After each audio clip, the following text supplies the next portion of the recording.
The January 30th council committee meeting. Tonight, we are going to deal with Community Development Committee and Finance and Operations. Roll call shows all council members are present. Yes. And we're going to start with Community Development. Yeah, our first item on Community Development Committee this evening is review of the Webster Neighborhood Study and discussion of next steps, facilitated by Mr. Yerkes. Right. Yeah, so I guess a little over a year ago, Sophie, is that right? Just about a year ago. There was a neighborhood meeting for the Webster neighborhood, which is the North Main Avenue, Crosby Street area.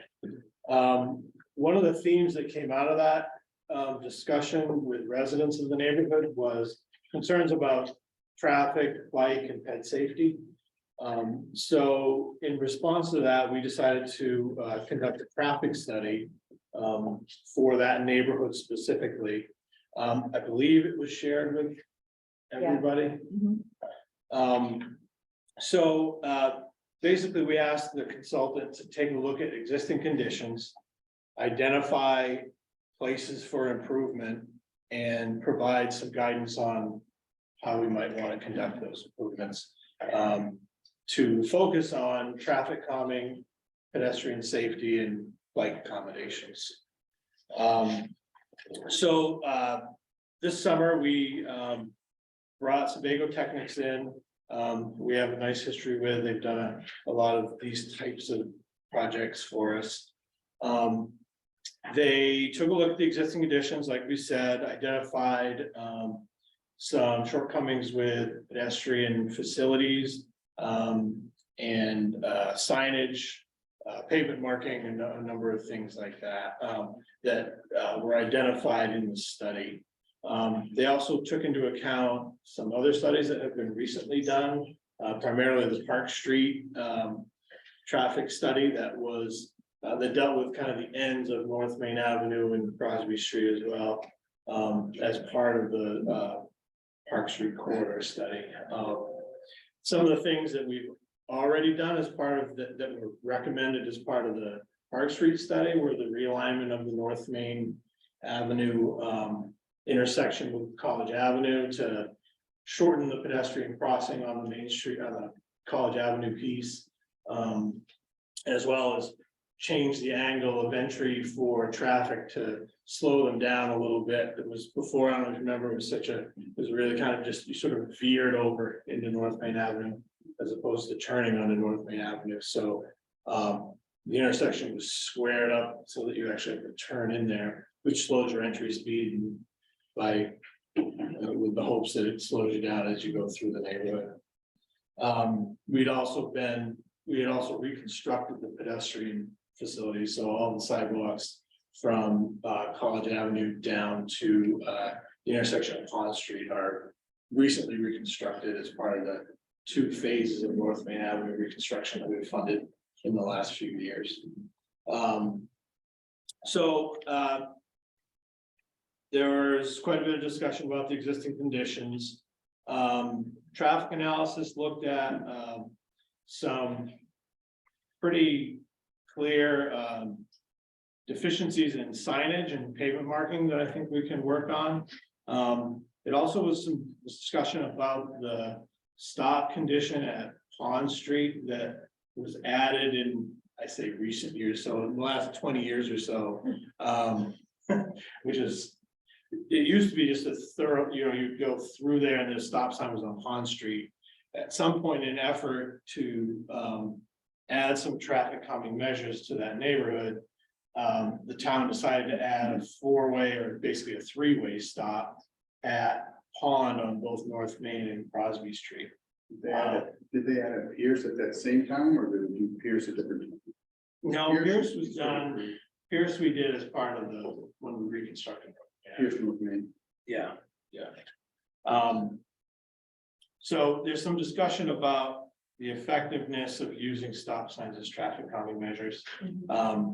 It has been I will shown. say my husband who grew up here Yeah. also, when we had the Webster neighborhood meeting, he was like, oh yeah, there was one of those when I was a kid and they put those stop signs in and everyone drives right through them because we used to live on Hillside. Yeah. But like, it's like, everyone thought that was gonna be the answer to the problem that still plagues us. Yeah, so, I mean, what it points out is when you use traffic control devices where they're not warranted, they're not intuitive, they don't work. So people either just complete, I'll admit for some time I was a new driver at the time when they added those, but takes you a while to kind of get used to it. It's not something you're expecting. It's not a logical place for a stop sign, so and then all it does really in the long run is have people driving those shorter segments in between the stop signs faster to try to make up for the stop, right? So there's a lot of negative results from using traffic calming measures or using traffic control measures as traffic calming measures. So there's a little bit of discussion about that in there. Can I ask Rob? Sure. I saw that and I thought that was interesting. I didn't see if they recommended to do away with it or not, but they did say this is counter and is not helping. So, but Yeah. did they ultimately recommend to, like, maybe those shouldn't be there because they're working against us? Yeah, I think they kind of just left that up to us. I would recommend that we do, but probably in conjunction with adding some other measure. I don't think we would just go pull the stop signs one day. I think it should be People done. just fly off that. Yeah, I think it should be done as in a planned way, in in cooperation with some other improvements that we might be able to do. That makes sense. You just call it a rolling stop. This is just a rolling. Right, well, Can we make that like dark orange? those are called deals. They have a place. So, plan goes on to discuss, two levels of possible improvements that we could make. Level one were the low cost items like striping and signage, education outreach and enforcement, those types of things. It talks a little bit about on-street parking. I haven't thought about that. I don't really like to use traffic calming. I don't think we shouldn't rely on parked cars as traffic calming. I mean, it's an existing condition there, but I don't think it's necessarily something we want to rely on as a way to make our neighborhood safer. Then it moves on to level two, which is really deals with more adding infrastructure to the neighborhood.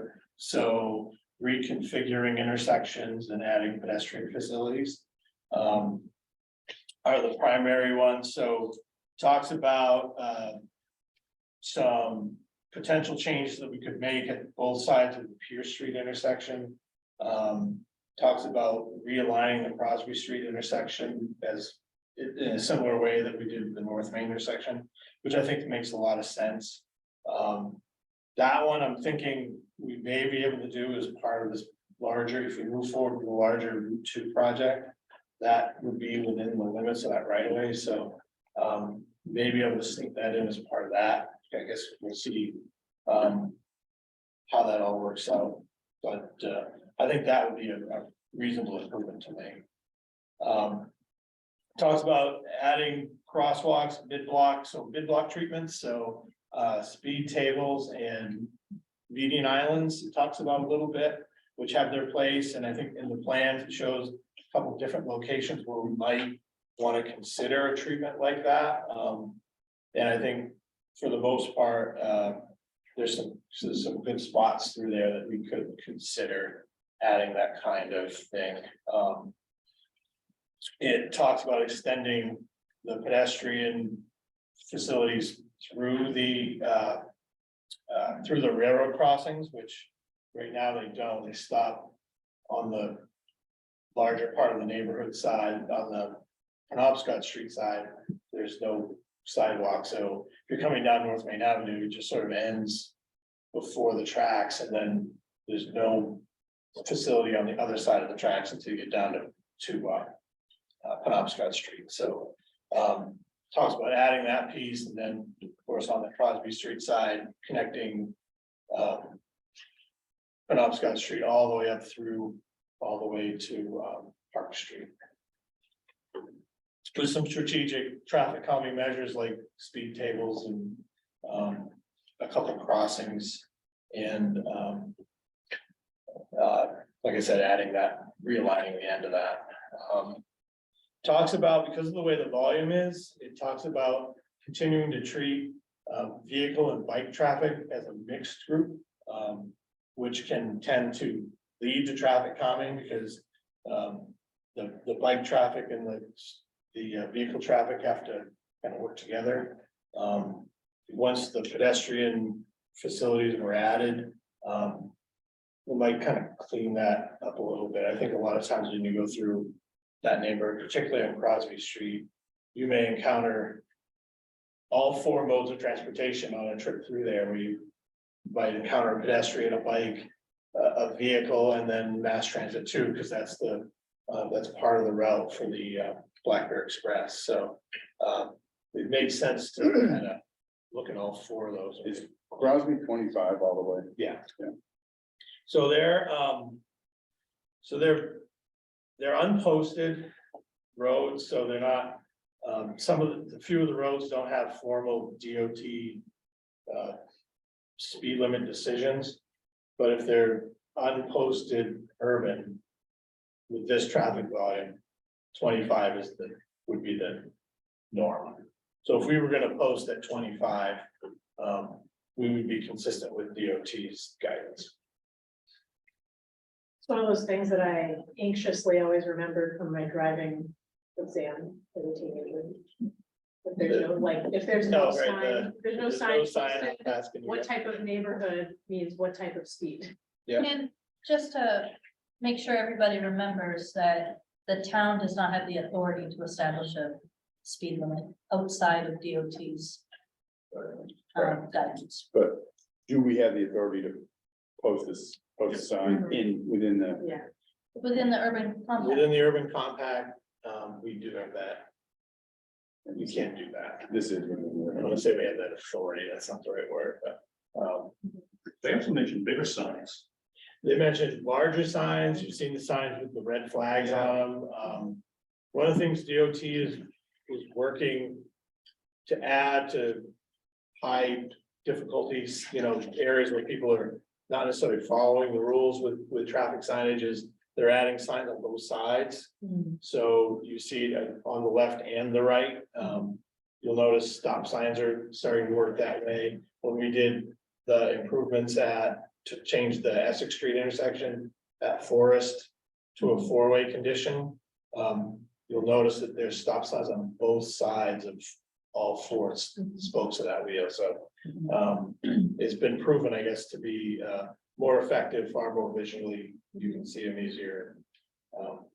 So that might be something we want to consider there. And that would allow us to kind of because you can put a sign on each side of a post, so you can sort of step your way through the neighborhood with those postings. And there's something to be said for sign, just an overwhelming amount of signs, so we want to be careful that we don't just put a sign every 100 feet because people stop looking at what the sign says. And so, just kind of thinking about that, planning for it ahead of time before we go out and just put them out every 100 feet is going to be something that we should. Probably hear from the neighborhood too, if you put a sign in. Well, there's something said for that too. I don't think a lot of people, especially people who mow their own lawn, don't appreciate a signpost on their front yard. So we try to strategically locate those in places that are Right. less likely to force you to get your weed whacker out. So the study concludes with a list of recommendations, sort of it was a prioritized list, so things that we could do easily up front, followed by things that we would probably need to plan for in the future. So talking about the signage and striping up front, adding the education and outreach portion, which we've had some conversation about in other locations as well. So I think that makes sense to pursue that. Not only necessarily specific to the Webster neighborhood, but townwide, bringing people who are new to our community should understand our expectations for their behavior, and so we're gonna try to look at ways to do some education and outreach at strategic times during the year to hopefully get that message out in a consistent way. The traffic calming measures start to look at whether they're temporary or permanent, looking at the speed humps and raised crosswalks perhaps in some locations throughout the neighborhood. The realignment of Crosby Street. And then we get into the more higher level investment work, like adding sidewalk where there isn't sidewalk now. So starting with Crosby Street, the connection on North Main Avenue, reestablishing the sidewalk that's on Peter Street. There's one there. Yeah. Colonel Webster probably built it. It's buried that much sand, so it's an old concrete sidewalk that you can sort of see in places, but it just hasn't been maintained for 50 years, so reconstructing that one would probably make sense. Those are all listed in here. And then, of course, as we went through that, we'd be looking at ADA improvements. There's the plans call out a number of locations for making ADA ramps, and you'll notice a lot of places it kind of curls around the corner and then the ramp is there to make them far more accessible. So there'd be some improvements in that area too. And it also allows the crossing in a place where you're out of the main thoroughfare traffic. So there's a few reasons for that. All the way down through to even perhaps look at mini roundabouts and things like that. The issue with all of those, they sound fun and I'd love to build one. But they're super expensive and they usually involve some kind of property acquisition. There's usually just not enough space to do those kinds of things and do them right within the existing right of way. So if we want to start pursuing improvements on that scale, then we would need to be considering locations where property can be acquired. So that's the gist of it. Like the end of was a concept plan. So this was a suggested way that we could do it. This isn't the way. There's some things in there that I think I do a little bit differently. But just give you an idea of the scope and size of what the project would look like and where we might be able to locate sidewalk through the neighborhood. We're shown on the plans here. I will say that it notes that these are planning level estimates. So these are the numbers that in their wildest dreams, they couldn't expect us to exceed. So there's a ton of contingency built into those estimates, just to give us an order of magnitude for where we would need to start funding wise. And depending on how involved some of the conflict gets that we've noticed, there'd be some drainage we would have to relocate or add to. The crossings are a little bit of a wild card, kind of depending on what the railroad requires from us, if they allow them at all. So yeah, utility conflicts, drainage, and it looks like for the most part, except for at the very end where the realignment of Crosby and Park Street happens, there's just a little bit of right of way infringement there, but those are the things that kind of can add to, they can be small things, but add to the cost of a project really quickly. So all those sorts of things are included in those contingencies. So do I think it would cost $450,000 to build a sidewalk from Park Street to Penobscot Street? Probably not. Maybe even half that went well. But it all depends on how much patience we can have for it. So can we do it in-house and wait, know that it's going to take us a couple of years to get there, or do we want to make it a number one priority and fund it with a contractor right away?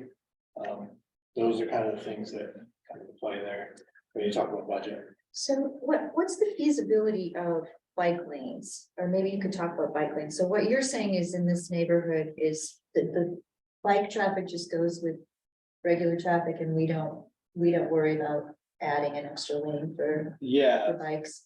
So the recommendation from the traffic engineer is based on the volumes and the speed. The bike lanes wouldn't necessarily be required, but if development could cause for higher traffic volumes, you Right, may want to consider it. okay, The issue with adding bike lanes, frankly, it would be cost, so we'd have to add 5 feet to, could expand the road. yeah, the Yeah. road right now is, the minimum width of a travel lane is supposed to be 10 feet, so Right. you need 20 feet for two-way traffic. That's basically what we have throughout the neighborhood, except for on Hillside. And what about going up Penobscot Street over to the trails up there, what's that trail at the top of the hill? Finding all. Yeah, You- I know, it's Um, like a bike lane or something up there. I'm asking for people who have asked. Mhm. about bike lanes. We didn't talk about that because we were considering the based on the Sidewalk. volumes that we would. So, yeah, I mean, I think when we look at like the Route 2 corridor or College Ave, Forest Ave, Bennett Road, those would be places that we would look to segregate the traffic. Yeah, Whereas, interior town roads, we would not normally look to segregate traffic. Okay. Doesn't mean it can't be done, just we normally wouldn't look at that level of investment. We need to basically add 5 feet to everything. There's, in that neighborhood, particularly, let's pick Crosby Street. There's curbs and drainage, so adding 5 feet is more than just paving it 5 feet wider. You gotta right, prep that area, relocate the curbs, deal with the drainage. It would be a bigger, And I think if we, Project. if we address some of the traffic calming issues and the sidewalk issues, that your bike conflicts would decrease significantly. So, Yeah. that would be kind of the thought.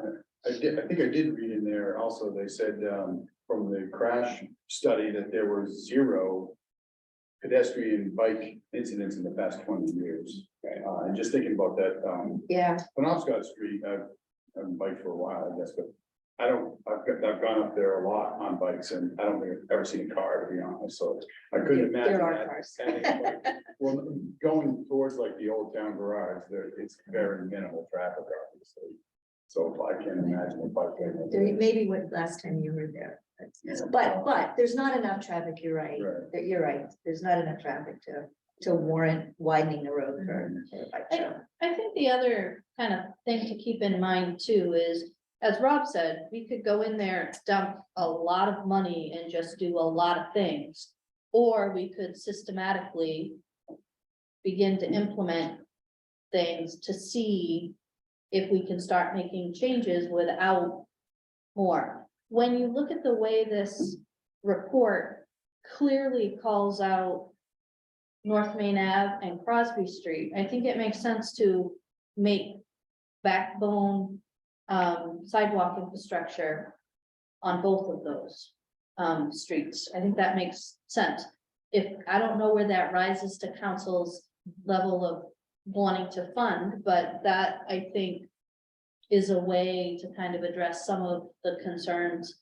I just, the thing you have to be careful about when you do kind of a phased in implementation is you don't want to do one thing that you're gonna turn around and dig up in 2 years to put the next thing over it. I mean, that not only does that take a lot of money, but people definitely see it as wasteful. They can pick that up pretty quickly.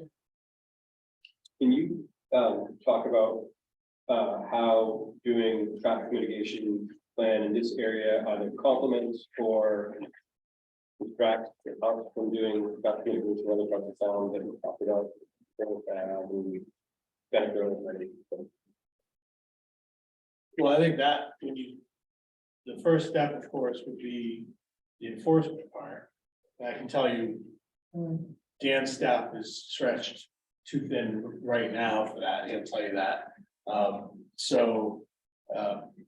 Adding patrols, I don't know if he's already, we've been addressing, working to address that throughout the summer anyway, with traffic enforcement. So they're out there doing what they can right now with the resources they have. Moving in to the investment side. Some of the initial stuff, so the striping, signage. I feel like we can absorb some of that. Within our operating budget, so I don't see an immediate hit on capital investment. I like that. Yeah. Really, the question is, does council have appetite for me working that in? Because there are other investments that we want to look at, on Forest Avenue, similar kinds of things, speed tables, feedback signs, signalized crosswalks, those types of things, so. I think the way to do that and answer your question, Jeff, would be to just sort of piece through a proposed plan for implementation and plug it into the capital plan and see how it works. The answer is, yeah, we're gonna have to pick what level of investment, but maybe we can sort of stagger some improvements in a few different places, so over the next 4 or 5 years as part of the plan, we have it addressed. So it's not just one shot, or piece the sidewalks out so that you're making logical improvements, but not having to pay for all of that investment in 1 year. Thank you. I think what's critical, I think, is to look at the traffic calming policy that's coming before council. We had hoped to have it this week. It looks like it's gonna be towards the end of the month, next month. But that kind of will form the basis that Rob would then take council's overall community guidance and plug in all of the need that we see and what that might look like over time. I just read the entire report and was very impressed with the work they did. I thought they did a really good job. I like the way they structured recommendations for kind of the low hanging fruit and then the things that really cost money. So I'm anxious to see an implementation plan, knowing that it's not going to all happen at once. But boy, some of that low hanging fruit ought to be able to happen fairly soon, I would think. Yeah. And I think that would show the neighborhood legitimately that we heard them, we're concerned about the issues they raised, and we're on a path to address those issues. So my plan is to create kind of the 2-page high-level overview of the entire meeting, and we've implemented some things that they talked about, but also call out this report that we'll post on the website and send that back to the neighborhood so that they can see. Because I think one of the critiques that we get is we have a meeting and nothing happens, and government time is different than everybody's used to, but things are in fact kind of happening there. Yeah, I think the, just reading through it was interesting. I was skimming it at the end, but I do really like the putting lines like on Crosby Street, because I just think about myself and feel like you get the whole road, and you just kind of, it's comfortable. Yeah. And if you have lines, you will be on one side and it's not going to be as comfortable. So I just, some good measures in there. I agree with Tom that we come back with some, I think, some good low hanging fruit that could have an impact. So some of that low hanging fruit you won't see come through other than a report that it's happened. So for example, striping. Rob's gonna look at that and work with the striping contractor and roll that into our striping work.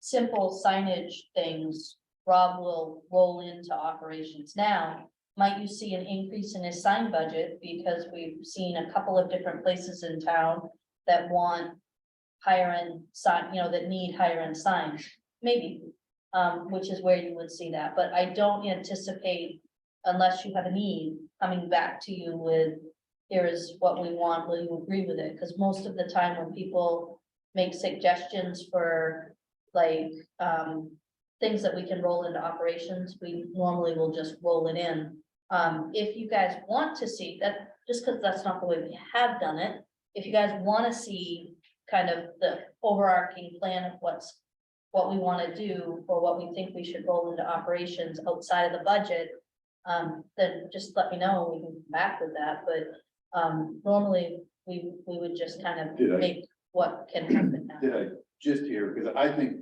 the point of like nothing ever happens, I think like showing that it happens somehow, whether it's, I don't know, in the, or observer or whatever. I think that, seeing that, and also I walk over there, so we'll see lines if I can, but, I think that's good.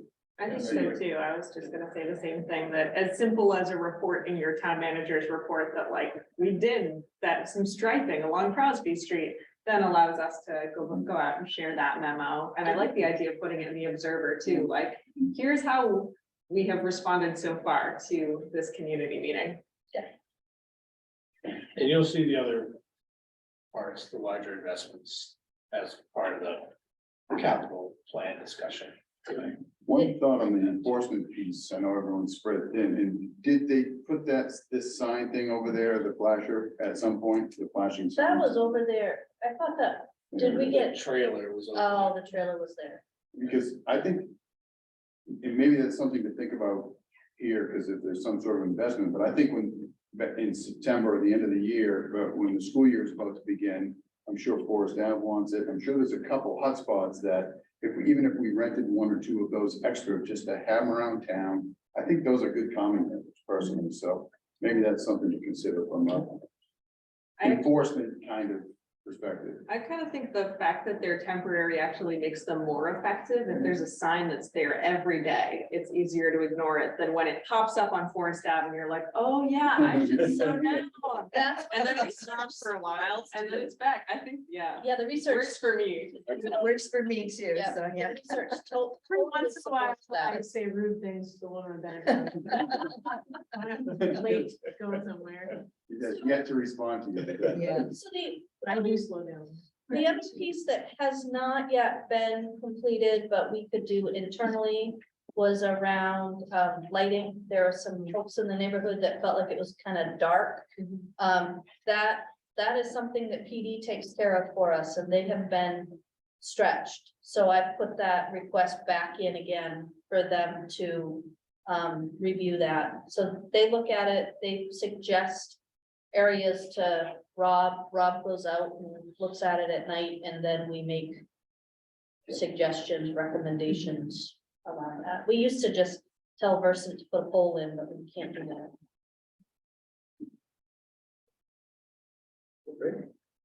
Does that sound good to folks?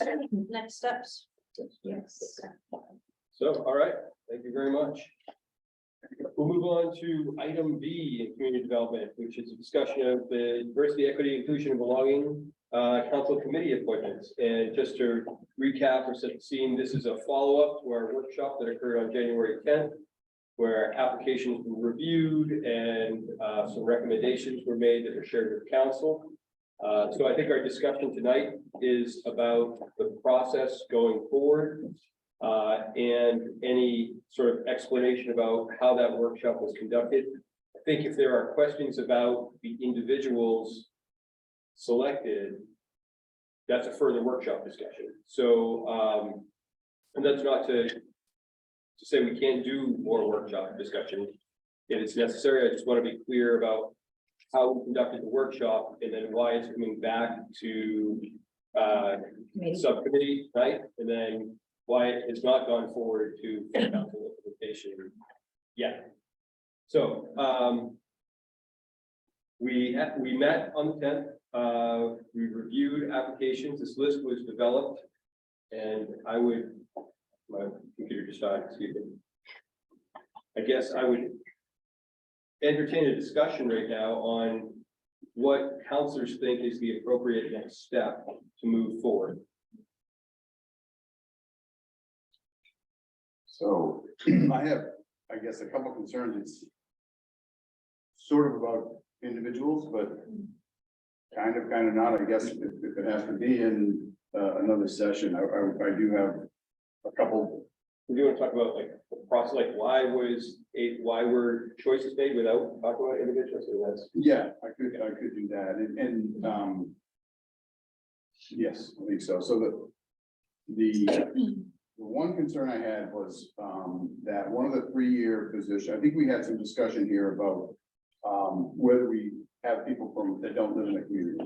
on this. And we agreed, I think, my opinion was, I guess, that preference is people that live here. But we're open to others. And in this case, I believe if I'm correct in the applications, one of the individuals that was assigned to a 3-year position is from a neighboring community. My take is that, But works here, okay, but not a resident. So, technically. my take would be, I think that individual has plenty to offer, and is a great choice, and I appreciate every single one of these people that volunteer to be on any community.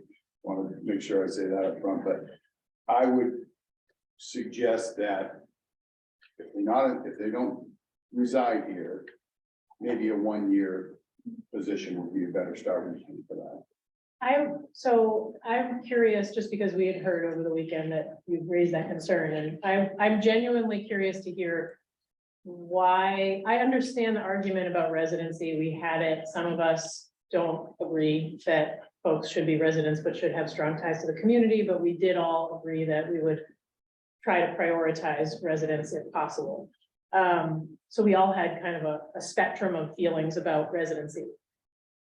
I think that what I'm really curious, or what I would like you to help me understand is that what is the connection between residency and number of years someone serves on the committee? Because I'm not quite sure I see that connection. Why a 1 year instead of a 3-year or a 2-year? Because residency, because my preference is. Not the, that no, they're yeah, resident. but the number of. But the years. number of years is because this is the beginning of setting this up. Now is the opportunity to assign different terms. I assume going forward, people will probably each be renewed. If they're gonna stay on, they'd be invited on for another 3-year term after the first year. So something to that effect is probably how it will work. So where this is just setting up the inaugural group, it's because I put an emphasis on residents that I feel like, let's start that with 1 year term. That probably doesn't make sense to you, but that. Megan, can I ask another question? And I would the love same, that, the yes. same, the I'm still same, puzzling. along the same lines. And I want to do it without also, what would be the reason for putting a non-resident on a 3-year term? Like, what was the deciding factor? Didn't have to do with residency, I'm assuming. Yeah, I can jump in and share that. So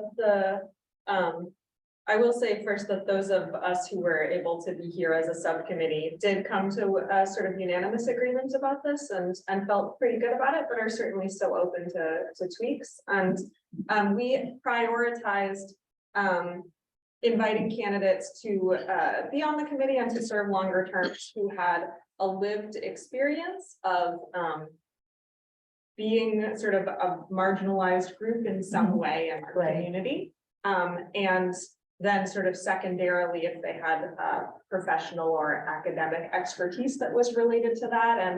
And you know, if there are people who had an overlap with those two things, then that was wonderful. And the applicant in question sort of really had a rich overlap with both of those. And so was considered to be a high priority to invite to this committee in our estimation. But I'm open to the idea of inviting this non-residents to serve a shorter term. I also just want to jump in with a quick, just to clarify, and correct me if I'm wrong.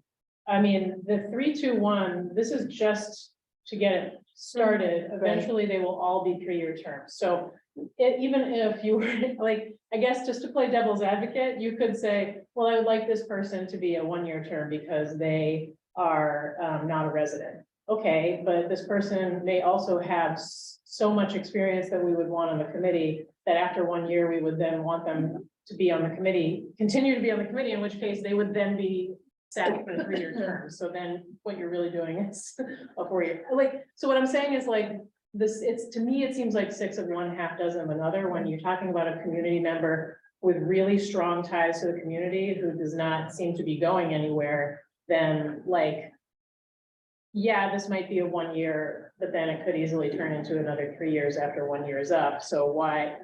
Again, So I think I- it's 6 of one, half. Could be in the operative word, but I think you're right, and I agree with that is the likely progression probably. So I guess it's maybe. A follow-up. So I don't have the vacancy, I don't have the list in front of me. Do we have vacancies in that 3-year term that we, Yes. so I guess what I'm saying, so there's one. There's one vacancy for a 3-year term. Yes. So if we have folks move into our community who would also be better. No, I don't want to say better is not a good word, but who would also qualify or whatever, to serve on this committee.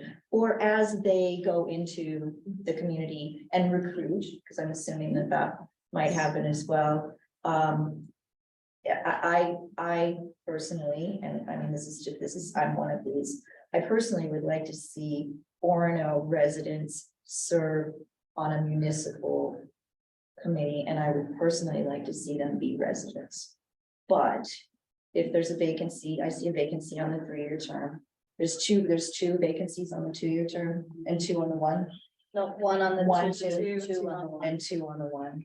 Yeah, another thing that I'd like to say And about that again, is I think that like. Yeah.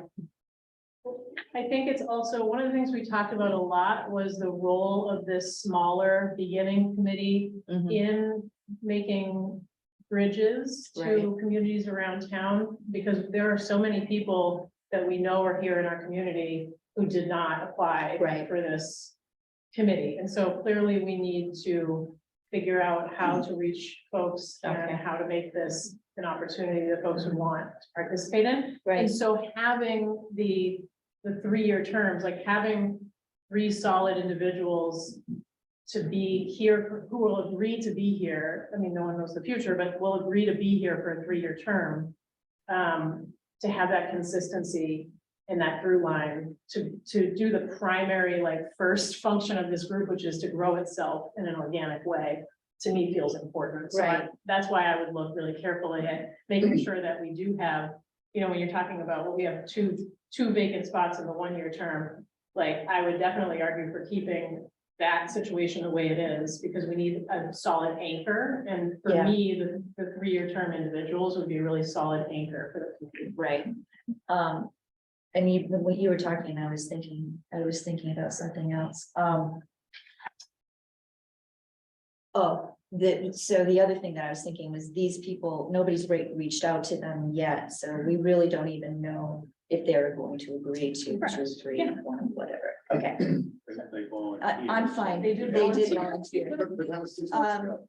Well, I mean, if you reach out to them and, whatever has happened, I mean, things change, it's been a while. So, I'm happy with the way things are, so I would move to that we keep going with this. I just have one question. I mean, yeah. Could you talk a little bit about how the alternates might become members of the group? I assume that's our decision. So the alternate is my word as the minute taker. Those were the people that, as I understood the direction to me, was when we got to the point of asking people if they would serve, if we had people drop out because life has changed or whatever, that in the order that they're there, those would be the people that we would suggest would move up.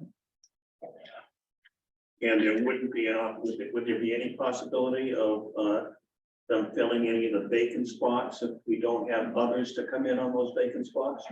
So, as I don't want to speak for council. Would you like somebody else? I mean, okay, as the person who chaired that meeting, I guess I would say no, because a huge part of our conversation was about making sure to leave space And though there were people that were not selected for the committee, and then we have an enormous amount of respect for those people and really hope they'll still participate in the process by coming to the meetings.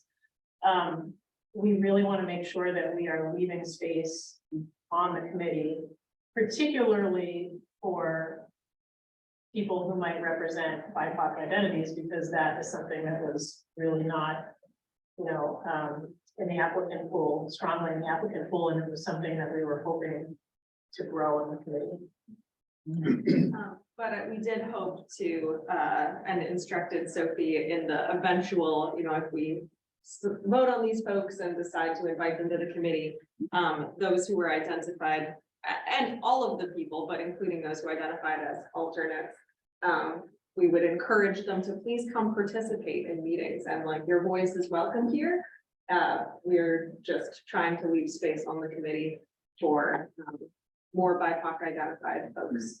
As we were able. I appreciate the explanation, because I think if I were a person who had volunteered and I get told that I'm an alternate, but then I look at committee membership and I see there are vacant positions, I'm gonna say to myself, well, how come there's vacant positions and I'm only an alternate? Well, I think about the applicants is I'm sure that every one of the people that we did not select and who we selected as alternates would completely understand that decision and support it. And I just want to clarify, again, my word there, but I haven't reached out to anybody because I wanted an initial read from council. We're gonna reach out to them before they end up on a consent agenda with their names out there. But the idea being, there were a couple people whose life circumstances have perhaps changed. And the idea of if they said no, the committee had given me the list, not that we are saying you are an alternate, but rather if this person, if somebody says no, the next person I call is this person. Gotcha. As opposed to seating Yeah, alternates. not an alternate in the planning board sense. Not an alternate in a planning board sense. One of the things that really influenced me was that one of the candidates themselves wrote about this in their application about how they were looking forward to the opportunity to serve, but they totally understood that this was a new entity for Orono, and they wanted to give space for it to grow. So I think there's a recognition among the applicants of that. I do, one of the alternates, and so I guess, did everyone see my email? Yeah. Okay, Your email went to the Oh, maybe just. us. leadership. No. I didn't send it out to everybody because I felt like it was a meeting before the meeting, so okay. I'm sorry if I 'Cause I do- misread that. I do, with one of the alternates, I think it's a longtime community member, and I think has a lived experience that is probably more relevant than his resume read in the applicant for this. And it's not a resume, it was a Application. application, I guess. And I think that's an important perspective that, again, as far as establishing a long-term, a solid core, that is why I would like to see that individual, to be honest, being part of being a 3-year term. We did actually have a very specific conversation about separating what we know about, maybe what we know about people anecdotally from what they included in their applications, not with that individual, but with other. You don't remember this? Did I hallucinate this? Because I'm pretty sure we did. We had this discussion about. Okay, how- Sophie's giving me the look Maybe like, I hallucinated. okay, maybe you were I just remember- furiously taking notes and you didn't miss this part. We talked about how important it was to judge the applications and the merits of the applicants as they appeared on their application. Because I didn't want to project my idea of who this person was in a way that they didn't feel was a representation of their own qualification. So I let the application speak for itself, because I thought that was what the author of that applicant wanted me to consider, rather than what I felt I knew about that person. Yeah, we did also, That perspective. we went round in circles about whether to invite sort of our alternates for 1-year terms, or to kind of keep them as they were, but ultimately, this is where we sort of landed by consensus in that meeting, and I do think that if we want to go back and kind of get into the weeds on particular applicants, it might be worthy of another meeting. I personally don't feel, I mean, I feel very confident in this group. I think we had a really thorough substantive conversation in the workshop. I mean, I'm not like, I'm obviously not gonna argue with anyone again, like, no, you can't, but I Right. really feel confident about this state. Did you discuss at all, and I apologize for not being at that meeting, but did you discuss a timeline for inviting the alternates if the BIPOC population doesn't kind of materialize? Okay. So you're thinking maybe the committee's together for a year and then invite the alternates? So the or- alternates were intended for if there were people who we issued specific invitations to of this slate of nominees, Okay, whose life circumstance had changed and they Right. were no longer able to serve, then we would invite an alternate to take their place, because we recognize the, okay, I see. the really wonderful strength that these applicants were bringing. Right. They don't need to know that they were alternates, right? Yeah. Exactly. It would maybe a compromise or whatever, I guess. I don't know what we're doing here, but maybe that second alternate becomes first alternate. And that is, I'm Yeah, that's what amenable I to would- that. I mean, yeah, I don't have a particular feeling Sure. about that one way or the other. Does that sound like consensus? That's Great. fine, thank you. I did have a question. I don't know if we talked about this or not, but I assume that these will be either streamed or recorded meetings for this group. So they have to be public meetings because the council is seating this board. It's not a staff committee. To the degree we had thought, especially given some of the applications where they talked about difficulties making in-person meetings. If one member of a group, a committee is, needs to stream in, then according to state law, it has to open up to the public now. So, my sense is if we even said, no, we don't really want to live stream it, the circumstance would be such that we'd be live streaming it anyway because of people who wanted to participate from home as opposed to in person. Is it possible to specify that we do live stream it? I think I mean, So I guess what I'm saying to you, Leo, is in a roundabout way, probably too much detail in my brain, in terms of, logistics. I would assume that this would be streamed just like the planning board or other entities where they're making Can I input into policy. just add, though, that I don't think we can assume that anyone who said, I might want to be able to zoom into the meetings would understand that that would automatically trigger it to be a live streamed meeting. And my further suggestion would be that we let the committee decide whether it wants to be a live streamed committee or not. As. I'm saying that if they were to get together and know, like, oh, if any of us are on Zoom, we have to live stream it. They may want as a group to decide that they do not wish to be live streamed, and so that they will not participate by Zoom. People will either be in person or they won't, and it will still be an open public meeting. It could be recorded, the audio could be recorded. But that should be maybe a decision that the committee itself gets to determine. So I would suggest that that's not a staff choice, but I also would suggest that ultimately town council, for example, when not given direction, Board of Assessment Review and Appeals Board hearings are not live streamed because of proprietary information and level of comfort with general citizens. Having said that, if council decided that I was being too sensitive, you could say to me, you need to live stream, right? So I think council could absolutely make a decision one way or the other. As long as you understand that if you say no live stream, that if a member wants to participate via Zoom under the statute, it opens it up to a live stream to them. Yeah.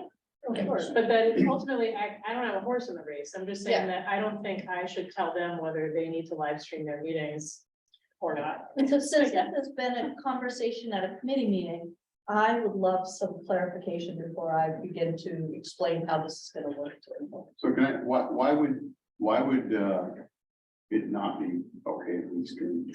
Well, I think we're so used to streaming now over the pandemic years, but we did not used to, I mean, like regular committee meetings, there was a little tape recorder, like.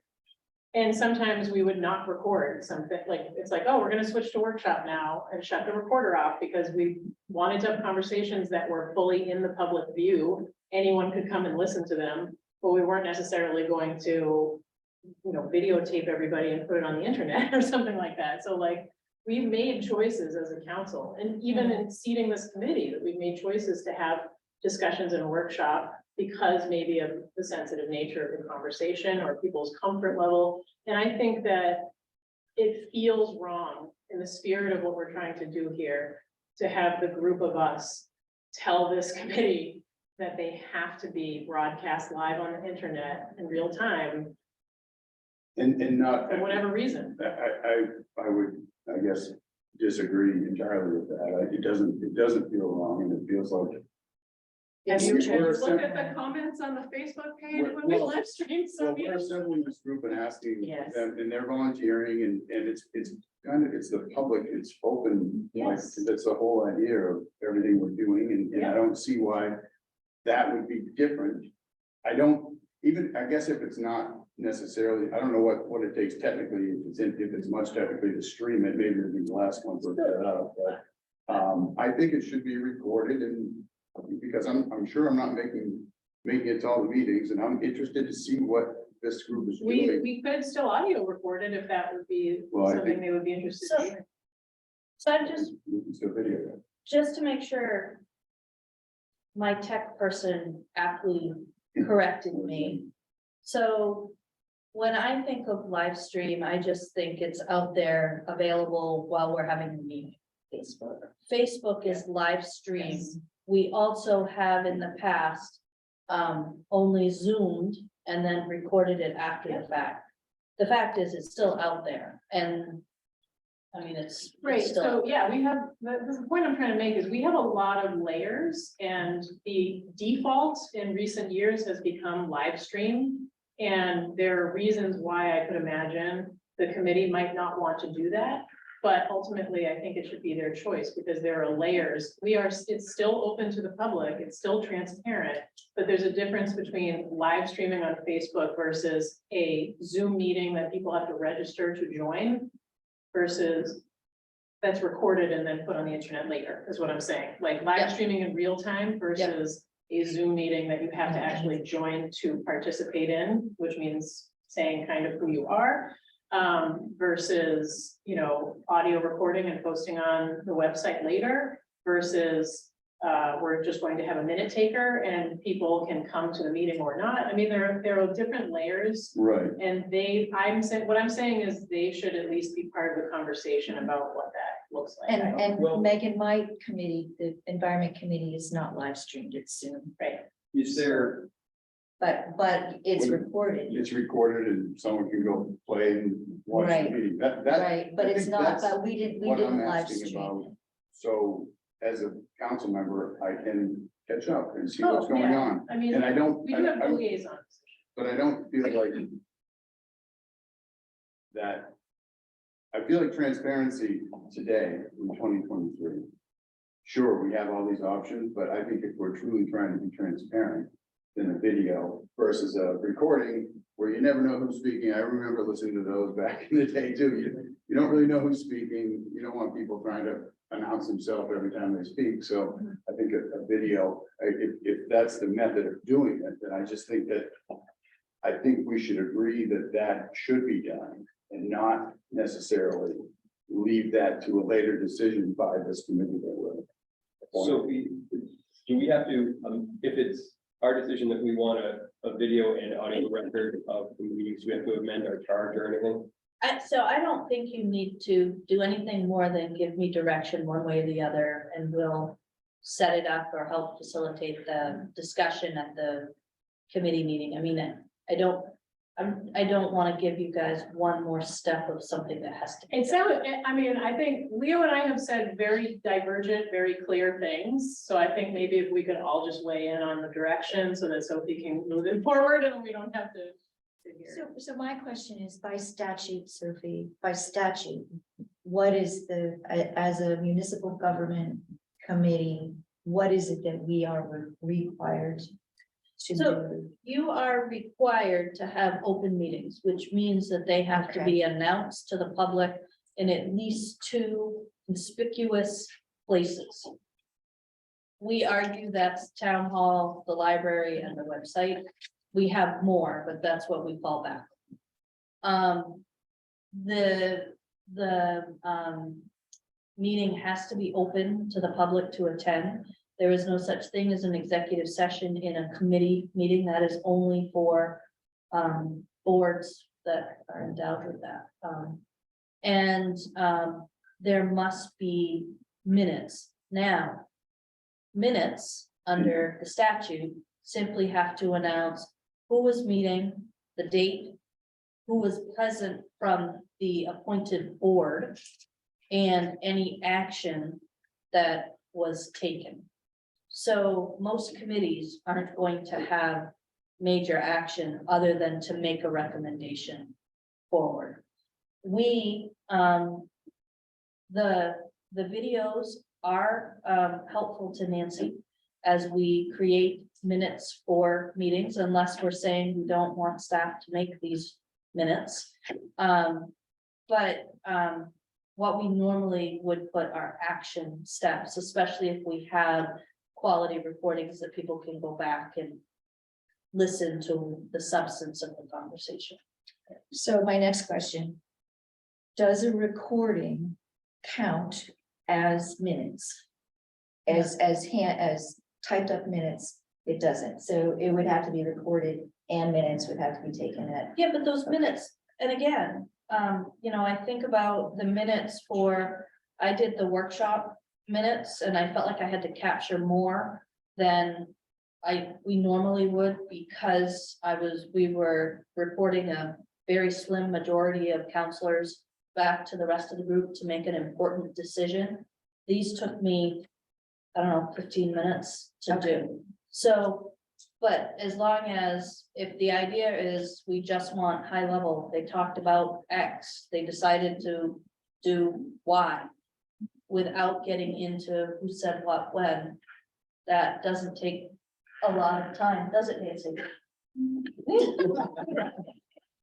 I will tell you that I'm not envisioning, if staff takes these minutes, I would not envision them being as robust as our council minutes that. If it's recorded, Mhm. could this committee be charged with doing the minutes as well? That way they could do just a summary, and we don't take staff time, and they have just a summary, and if anyone wants the rest of the story, they can go watch a video. So I would intend to be at these meetings.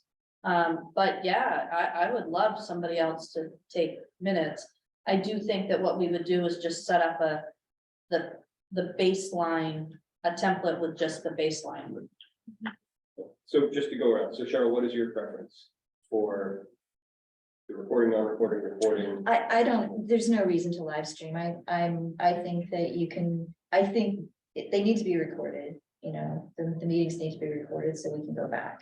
No live But if stream, the group live decides, video, if the committee decides they don't want to live stream, So to be I'm fine clear, with I'm fine. and I think Not technology, live streaming, right. but recorded is all. but I'm really recorded, asking. yeah. And I think you're not, you want. them I making don't, that decision. like personally, I don't feel that it is my decision to make, and I would feel more comfortable getting input from the committee about how they would like to be represented in public. I think that recordings are very helpful, and I personally would listen to them if I were not attending the meeting. And I would really hope that they would choose some form of Zoom or something. But I ultimately think that they should be part of the conversation about how this works. So, Yeah, I think, I'll just agree with Megan's perspective. not opposed to recording, but supportive of the committee deciding for itself what their working framework should be with what's within sort of our legal obligations. I think recording makes a lot of sense to me.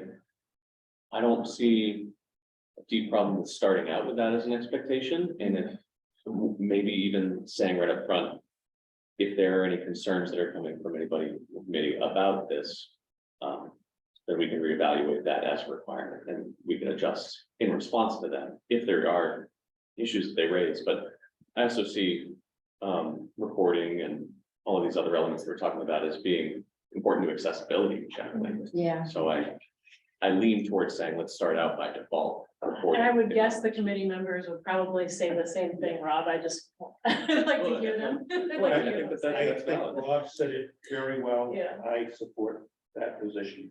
I agree as well. So I think the consensus, although not unanimous, is that most of us would like to see a video, audio record of the meetings. But the live streaming is not necessary. But if they would like to, Yeah, Right. certainly, absolutely. They can. And it sounds like if someone needs to be remote, they. Yeah. no, Or that. the Zoom, so what will happen by what you're saying is we'll create the Zoom because that's how we have to get this high quality or higher quality recording. So everybody, the public will have the opportunity to attend in person or via Zoom.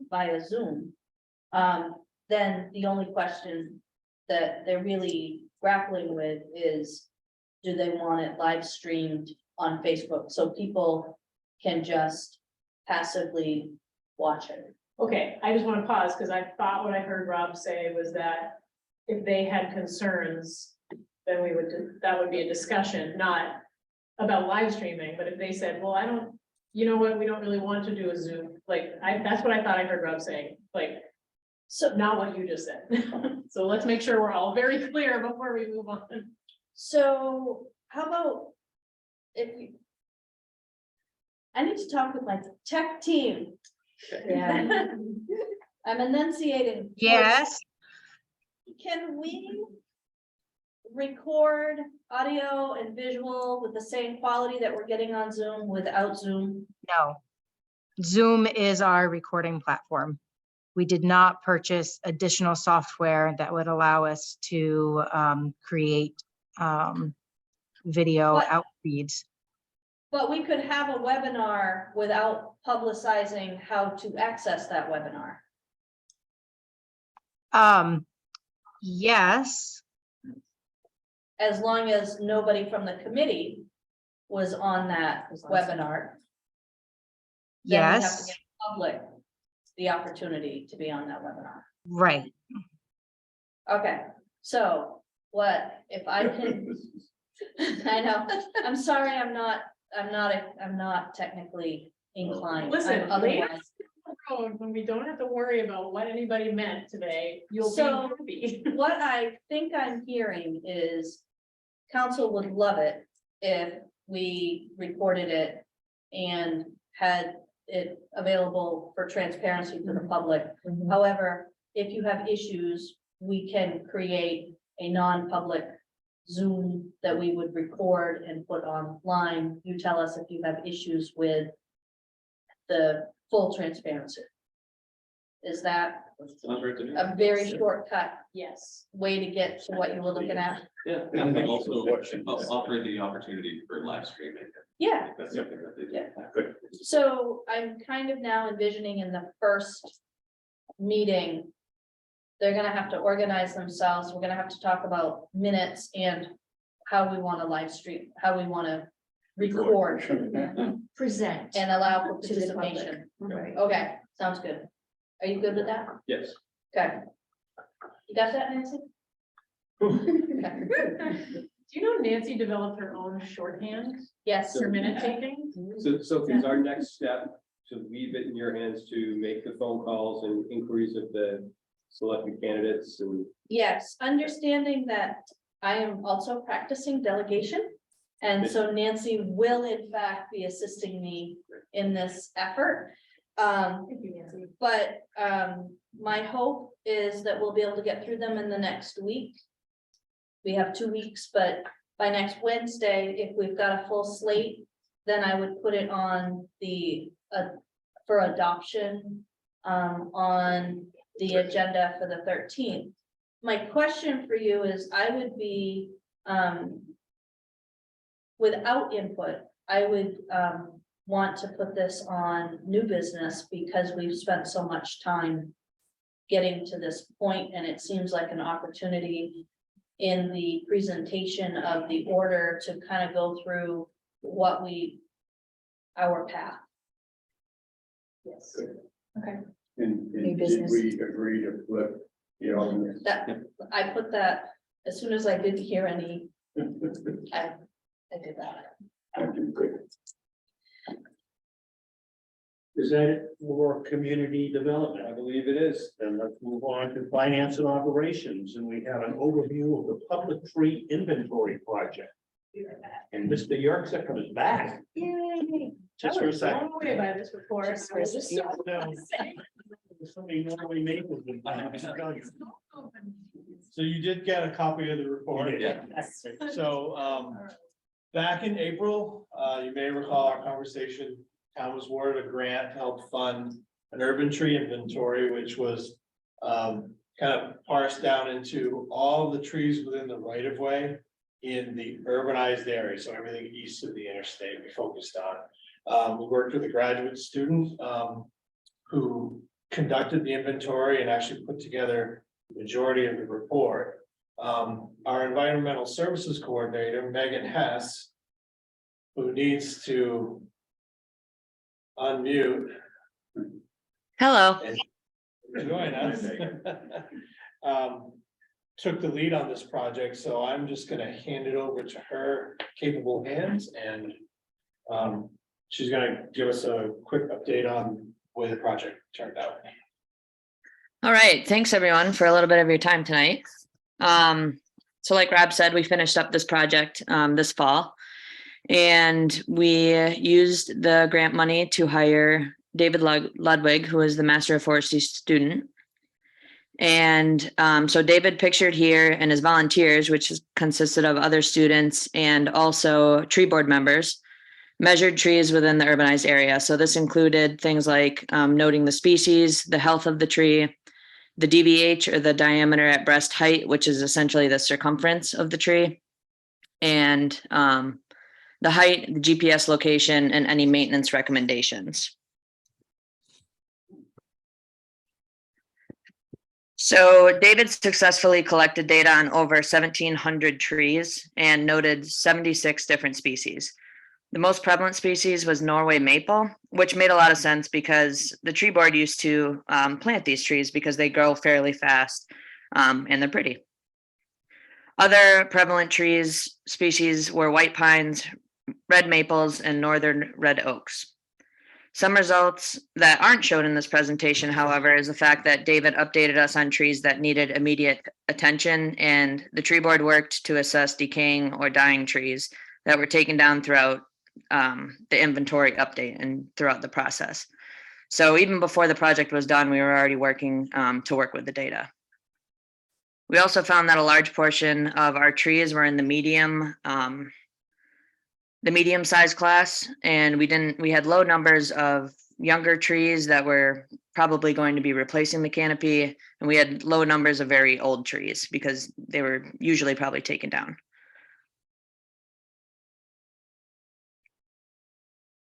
So that being said, with all this updated data, we will be working on creating a tree management plan. That's our goal for this year, and while being advised by the tree board, of course. We plan on identifying areas where new trees can be planted, particularly species that will create a diverse and climate-ready canopy for the town, and diversifying species as well.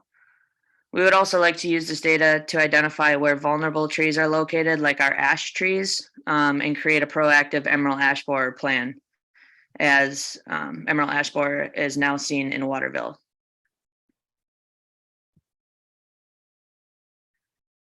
And lastly, we created an online web viewer of the trees that we inventoried. So this will be used one by the Public Works and the Tree Board for effective and efficient management of the urban forest. This includes highlighting trees that should be monitored or identifying areas where trees have been removed and should be replanted, identifying lack in diversity in areas or maybe pest areas. And then 2, it'll be used, we would like to post it online and allow the public to be able to explore the urban inventory. So for example, you can click on any of these dots showed here. This is just a screenshot of it, but you can click on any of the dots and then that will bring up information about that specific tree. So our goal is to keep this updated with all the maintenance that we do and keep it up to date and useful for us as well. Thank you, Megan. Any questions from the council or anything, Rob, you wanted to add? I have a question for Megan. Sure. Megan, the Emerald Ash Borer isn't here yet, but what is what you said in the event, but as far as I know, they haven't figured out how to stop that invasion. Have you heard anything else? I mean, I've heard introducing wasps into the area. I also know that tree is a Penobscot Nation basket making tree that they're worried about. So there's a little bit of concern for basket makers in this area too. But I haven't heard that there's been any kind of way to stop that emerald ash borer. Have you? I don't know. I mean, I haven't. So right now the Forest Service has areas that they have it mapped out online, and they have areas that are containment areas. So you're not allowed to take any wood out of those areas or bring wood into those areas. And really, they have that all online. So that's their main goal right now, is the education and outreach component of firewood transportation, but also having those containment areas. And that's the plan right now, is to try to not move that wood around. Right, just to keep the emerald ash borer, but it is on its way up. That's the closest region that it is to us right now. Yeah. I think they saw it in Canada too, so I think it's going to attack us from both directions. Any other questions for Megan? Well, thank you very much for providing us the information, the overview. Yeah, I would just add, one of the big uses of this data is to start working on that management plan. And so the tree board's goal is to we're going to start working on that in February. So in 6 or 8 months or so, depending on how things go, we'll bring a draft of that for you all to. Didn't know our canopy was an issue. An issue. Well, no, like we need to plant more trees because our canopy is not. Yeah, well, so the name of the grant's Project Canopy. Yeah, no, yes, Yeah. but like, I didn't realize, I don't know, this is it's always been a tree city for like Yeah. a million years, as you can see the plaques all over town hall, but like, I was like, oh, I didn't really realize there were I don't know, not there are a lot of problems. So I think The report was very interesting and informative. is what I'm trying Well, to it say. indicates a lot. I mean, you look at a typical urban setting, so it's a house on College Avenue, let's say, and they have 3 or 4 nice trees in the front, and they're getting older every day, but when they're there and they're healthy, you're not thinking about, okay, when they're gone, there's no regeneration, so it's not like a true forestry setting where you have, the healthy, mature, forest, but you also have the understory. So the understory is always, it's regenerating all the time. So Right. really what you should do is when your trees are about middle-aged, plant trees in between those trees so that those have a chance to grow up, and when, so that, the regeneration part I'm is gonna difficult. plant another to tree in my manage. front Yeah. yard. But you gotta ask the tree board first, so we're clear. Only if it's on the right way. Yeah, that's true, that is true. So I just wanna highlight a couple of things, because the public trees have been on Rob's to-do list to wrap his arms around since I came 12 years ago. Measure them? Yeah. Literally. It's hard because along with being important to the vibrancy of our community and what, you know, quite honestly, what makes Orono Orono, right? It also, public trees can present incredible liability risk if they're not managed correctly. So, we've wanted to do this for a very long time. Along with having an active tree board, that really desired to do this, but just didn't have the capacity to make it happen. So this is another area where our environmental services, that additional resources aimed at, focused only on environmental services, is really helping us move priority projects forward. And having that data will allow Rob to make good decisions with the tree board about how we want to invest very small amounts of money to keep the health of our public trees moving forward. So just really impressed, and Megan won't tell you that she put a lot of effort into also supervising this incredible intern. I mean, incredible, but she did a nice job. And It's also we're very part of, thankful. it's also part of our climate action plan too, is to keep planting trees. Because they're carbon sequesters. So, yeah. Okay. We ready to move on?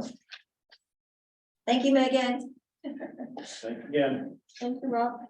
So let's move on to discussion of ARPA funding priorities.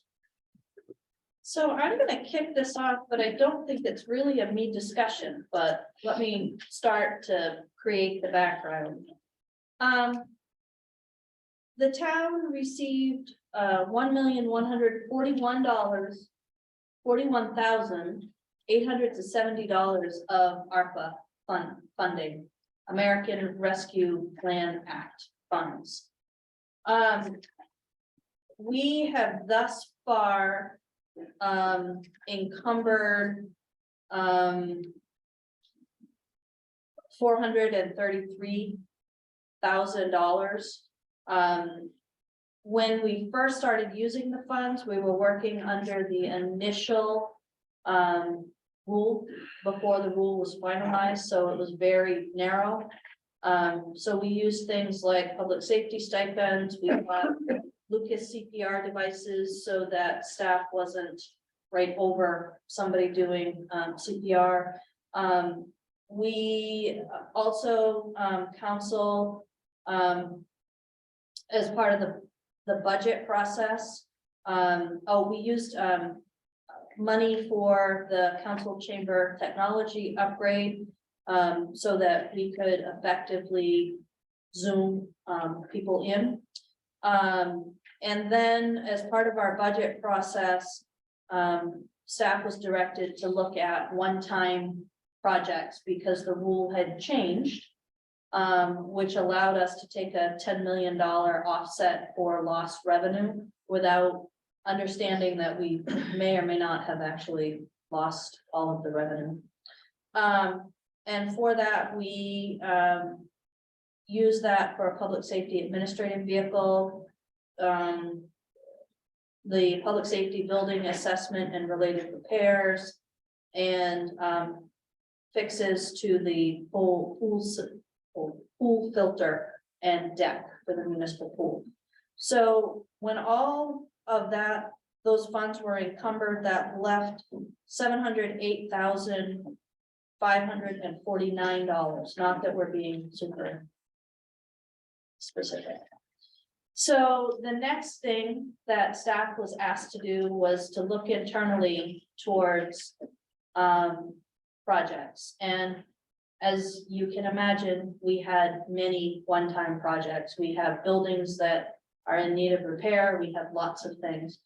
We went back to the initial rule when we prioritized our projects and stuck with a sanitary sewer rehab from Peters to North Main Avenue. On Hillside from Peters to North Main Avenue, does that sound? And a sanitary sewer upsize on Hillside Road, which is really cross-country Crosby Street all the way kind of towards the back of the new developments. After that, council wanted to open it up for public input. And so, we held a public hearing. We didn't have any, specific requests from the, or suggestions from the public at that point. I have not received any, via email or any of our other information streams.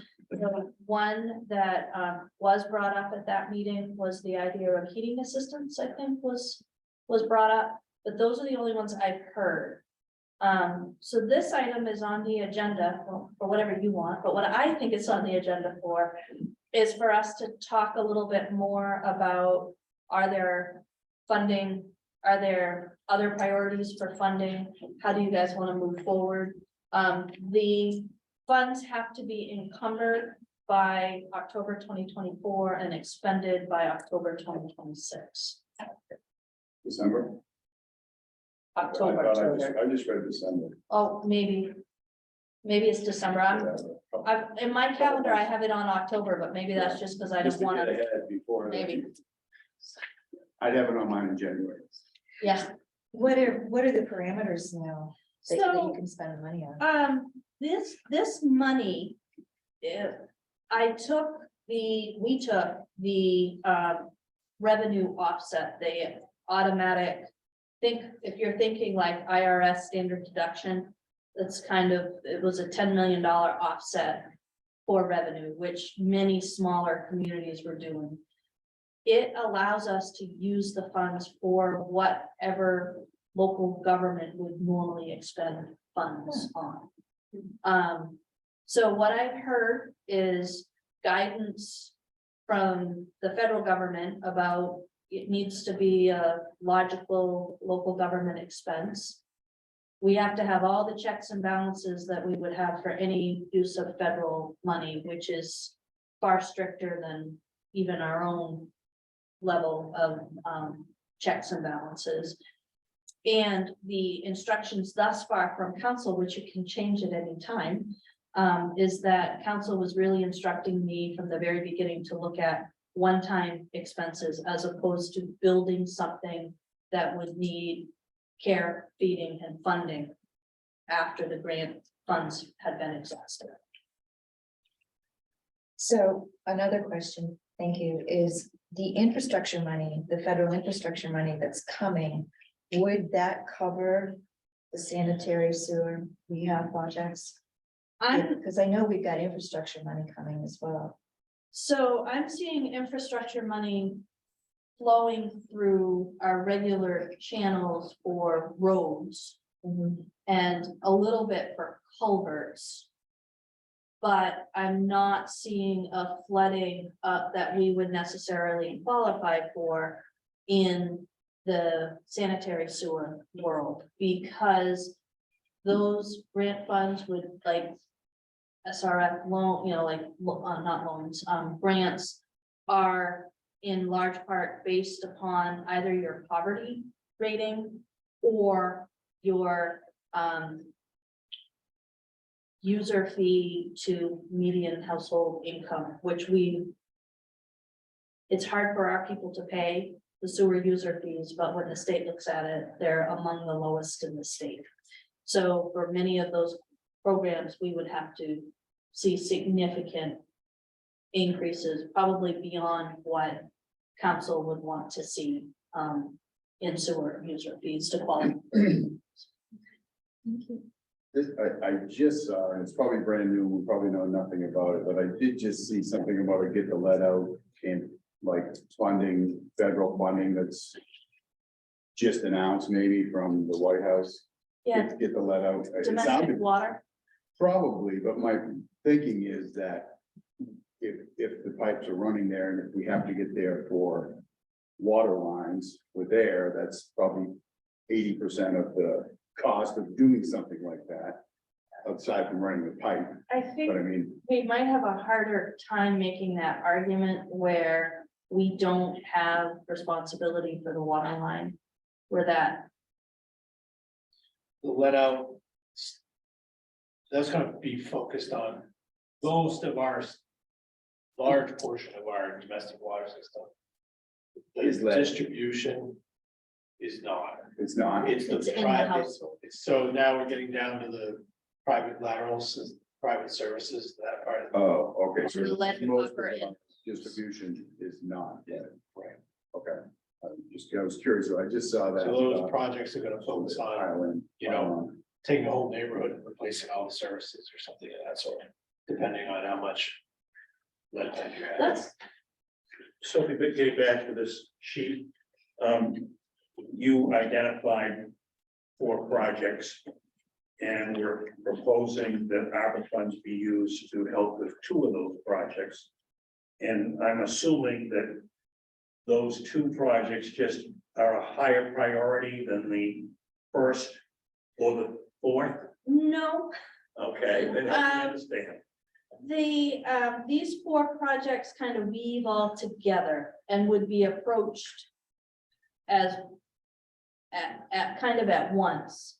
Okay. And so, the other projects, I would say that 4 on the sanitary side, that really is, 2 would be the highest sanitary, 3 would be the second highest, and 4 would be the third. But it really was based on what other funding we had available through other loans, bonds, and reserve funds.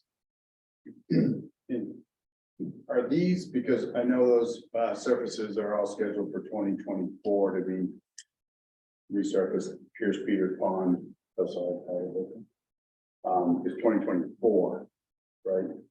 They're on the, I think, so are you talking about moving this up sooner? I guess my biggest takeaway is that we have 2 years to allocate to obligate these funds and then another 2 years to actually spend them. Would it make more sense to be having this discussion within the context of our whole budget conversation, our whole budget process?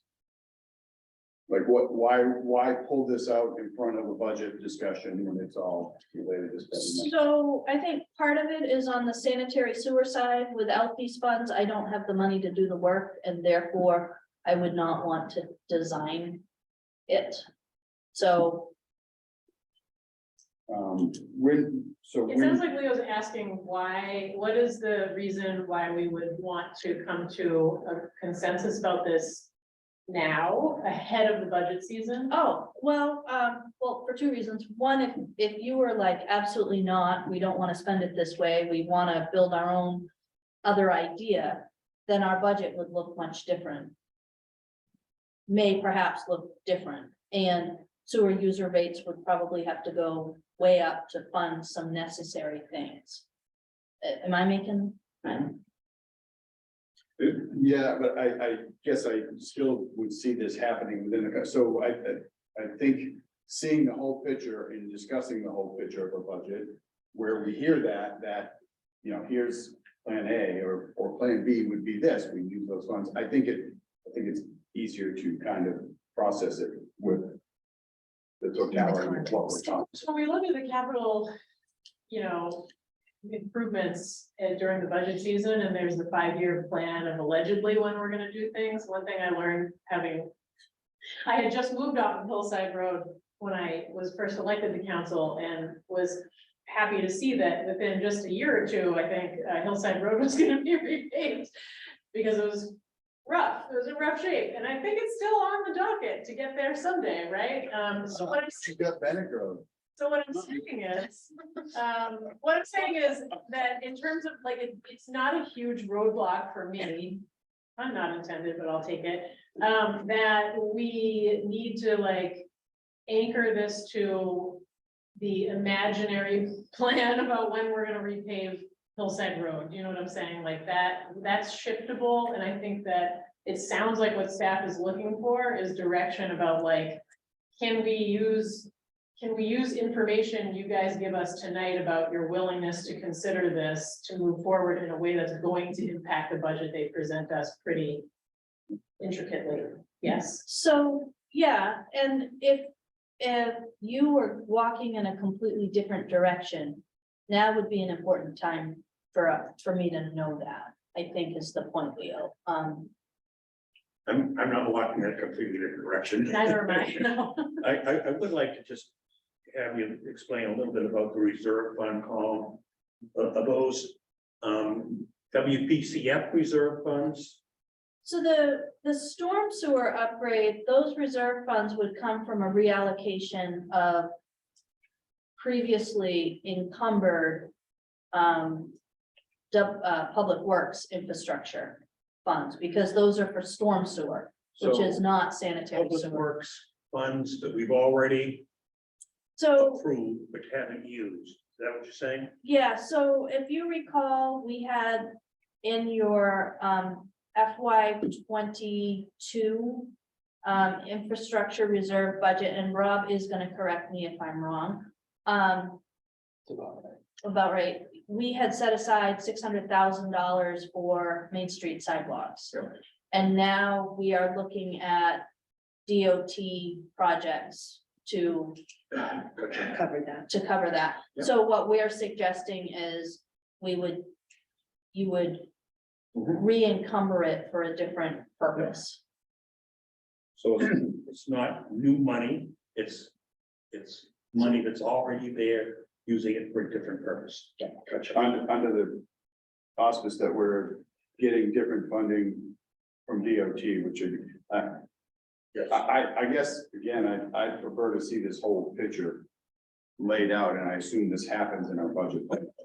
Like, here were the funds, just what you just said, but I'm a visual learner. That's okay. I like to see it on paper and understand what's going where, so. I found the presentation you gave us in this previously was. I'm a visual learner also, and I learned visually from that, what you're talking about in terms of where the money is coming from, what you just explained to Tom and some of the other intricacies. I thought your last presentation on this was really thorough. So what I'm hearing though is a need for a more complete look, whether it is that would also wrap in this potential raise Raise grant. grant. The federal DO. Yeah, federal DOT. it doesn't really come to us, but, Correct. and I think, Rob and I can pull that together. I think it's important. Because once you send us on the actual path, this is a path that would not be easy to turn around without wasting significant amount of money. Yeah, there'll be a lot of upfront work. This project, if is gonna take, 6 months to develop.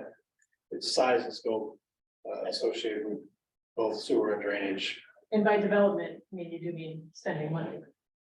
Yes. Yes. Yeah. Engineers Yes. to Yes. design the project Yes. and all of that, yeah, so. This is one that will take some time. Once we know that we have the funds available for this project, we would go through a project development phase. It would probably take the rest of this calendar, this construction season with an eye for construction in 2024. So the goal would be that we would bid it out a year from now, which would then give us a year and a half essentially.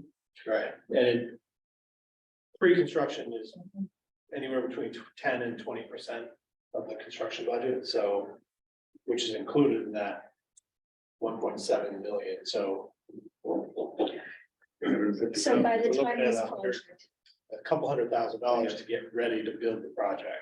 so by the time this project was ready once it gets started, it probably would take until 2026. No, we would, if we knew by the end of the budget season, this was going to be funded. we would Right. Work the rest of this construction season, getting the documents, everything put together. We would bid it in early spring of 2024 Okay. and build it in the summer of 24. Okay, Yeah, we hope. right, I'm assuming, everything falls into place. yeah, So I appreciate your willingness to put some more information on this, but just me, I think we're on the right track. I think spending this money on one-time expensive infrastructure projects is Yeah. exactly what we should do. It's as reasonable use as I can think of. Yeah, I appreciate this conversation and I think I do look forward to kind of getting into the weeds a little bit more with longer term plan on a bunch of things during the budget season, but a question I had at this stage is, as we're looking at North Main Ave and Crosby Street, and we were talking about it earlier, you probably anticipated this question, but what opportunities are there in doing a bunch of work in this area to then also be putting in sidewalks at the same time, and could that all be streamlined in a way that makes sense? There can be some economy of scale, Mhm. but they need to be similar types of work, so replacing a sewer main and building a sidewalk, kind of couple different things, Go Creek. you know, so you've got, yeah, so I mean, I think you're still gonna pay. And as a matter of fact, if you're hiring a contractor that wants to put in a bunch of sewer pipe, to ask them to do another sidewalk, you might actually pay more for that sidewalk than, because you're distracting them from the real scope. of what they Alright, want. alright. So it kind of depends, but there are opportunities. So on Hill Street, on Hillside Road, where we will be actually working, that part of the scope can get folded in a reasonable way and probably would work out better. So we wouldn't, just put the pipe in, walk away, and then come back and do the sidewalks, streets. We probably would combine all that, but the larger scope sidewalk work probably wouldn't make a whole lot of sense, but there's opportunities there, yes. Yeah, all right, that's helpful to know. I don't have any reservations about sort of moving ahead and thinking about this as part of the larger budget process. This seems like an important use of funds.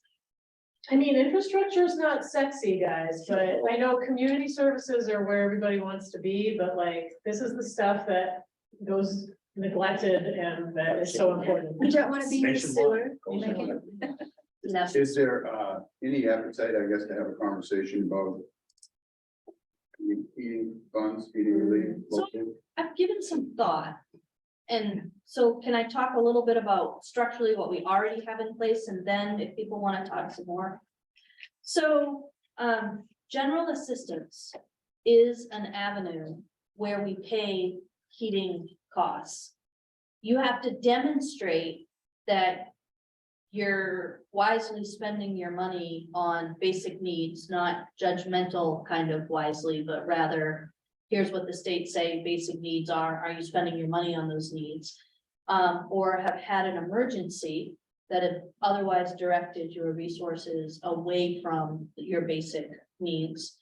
But when we expend general assistance funds, and there is some discretion with those funds, especially for people who have emergencies, like they're near general assistance, they haven't, or they haven't asked before, and their car broke down and they need their car to get to work. That would be something that we would have some discretion on helping with heat. But when we expend those dollars on heat, through the general assistance program, the state is giving us 70 cents on every dollar that we pay. So if you want to go beyond documented need and make it an easier kind of gimme, then we have to figure out how we're going to deploy that. And I don't have an internal way of deploying that. And I was thinking of some kind of needs testing, not just going it out like the state did, but and I didn't know if there's there's the light heat program that's not done by us, but is there a way that as a municipality, we can find out who's qualified? If they presumably there's a qualifying process for that. And maybe it's arbitrary, the state's giving $450, maybe we're giving $450 to a group, to the people in Orono that qualify for light heat. So I don't know. I'm just spitballing. Yeah, I don't know. I also know we run across a lot of people in the general assistance program that don't even apply for heat. And at this point, it's too late in the season to apply. So the one thing, and when you do means test using another, like you qualified for this, so we'll give you this. One of the things that we do see are sometimes your most, people in most need fall through those cracks. I think talking with Tom earlier today, so you guys are figuring out how much work being the chair is, how much time he has to spend with me.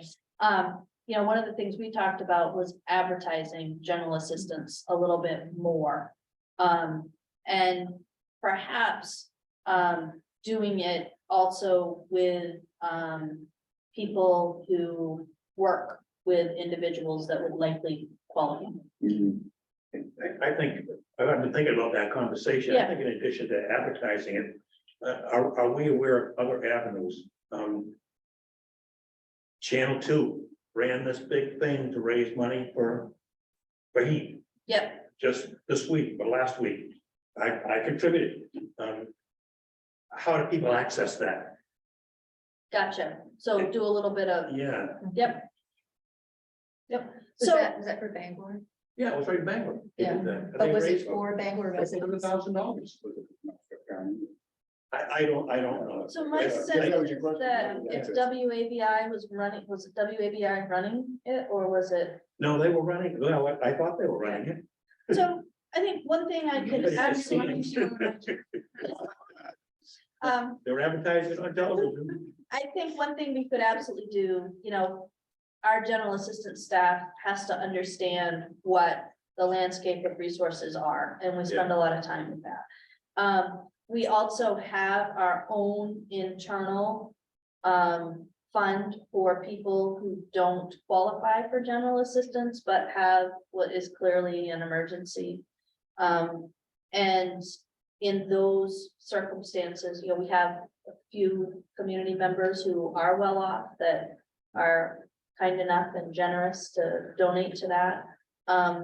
So I think you and Tom are on the right track though, because I honestly don't think most people would, it would even occur to them to check with their local government. Like they'd immediately go state, federal, you know, if they needed help. And I'm not sure people even are aware that municipal government does that. So, let me work with staff. I mean, I can work with staff a little bit to kind of figure out what it might look like, to roll out some engagement with the community about this. I will tell you that our general assistance numbers are up. And they are taking lots of time to process. I just think this is a great time to be working on something like this for the heating, because people are gonna start getting those checks in the next couple of weeks, and Yeah, it's crazy as the It's tax getting system cold. is. yeah. It's getting cold this week. Can I just scale wise, general assistance, do we see 10, do we see 200, do we see 500? So in the past, we could go weeks without any. And then maybe have a few. So I would say we were probably in the C 25 applications a year, fund 20. I think Shelley has taken 11 in the last month. Some of them don't qualify, and they don't qualify not because if they're on the margins, then we have fuller conversation about how can we help. But what we've been seeing are people community shopping, not because they're not housed, but because they're trying to grab multiple, like when you call the state, it's one number that municipalities use to get information. And when the state already knows that that person is applying in 4 different places, that can be a problem. The other issue that you have with general assistance is there are qualifications people have to meet. So if they've applied for general assistance in the past and they haven't done the work search or the whatever requirement has been placed on them, then they can be deemed as not qualifying. I have seen Shelley maneuver around that, especially if it wasn't a qualification that we would normally, again, a requirement that we would normally put on people. And this isn't gonna be means based, obviously, but I think, I don't know if anyone, if you shared that with everyone, I was asking about the, how many applicants for the, stabilization, sales tax, property tax stabilization. And Sophie shared, I think we had about 396 396. applications. So those are seniors with property in town, presumably have heating bills. Granted, some of them may have, you know, means like Tom Perry, but.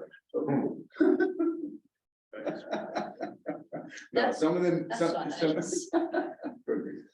But some may have means, but some are presumably on fixed income too, so there's kind of say a target of people that may not know that they could reach out for help, I don't know, and I guess I feel like that's a good use for these funds, because I think it's being driven by COVID. A lot of this is being driven by COVID. The fact, inflation and that war and all this stuff presumably is a factor.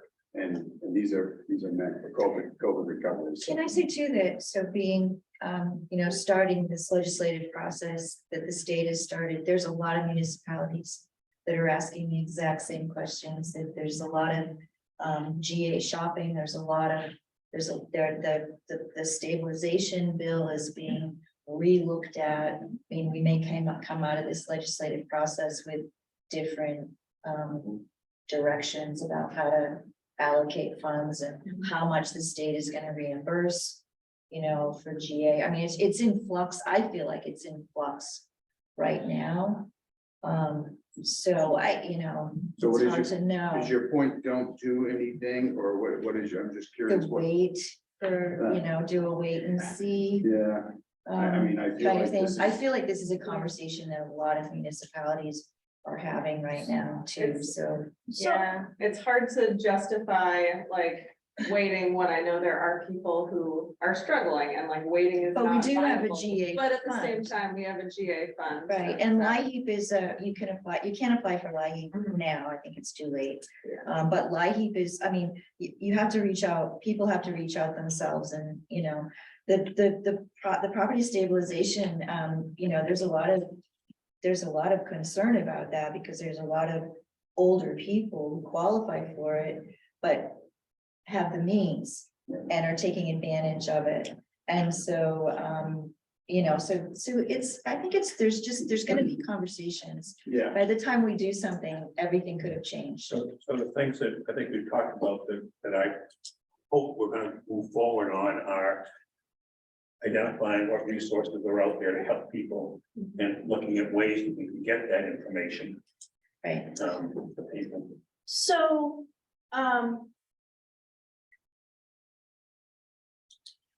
yes. you gonna land it, you gonna land this one? Land the plane?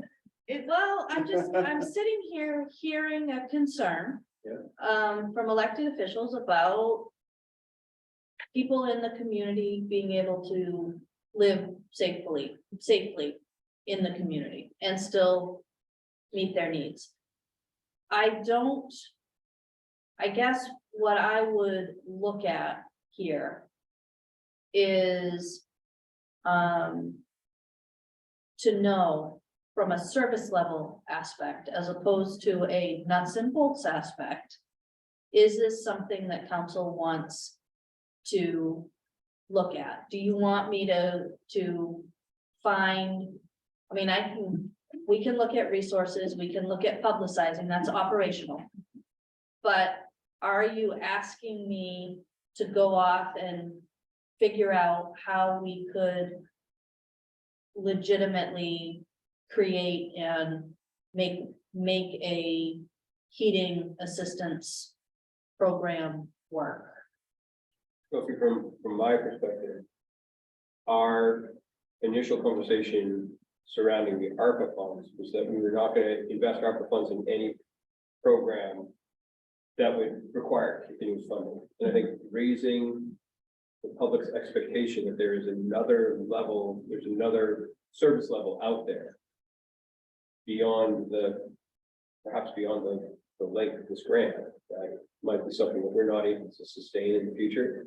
So for me, first part of the conversation that you and Tom had about looking at resources that are currently available, publicizing those resources and helping people in the community access them is really, really important.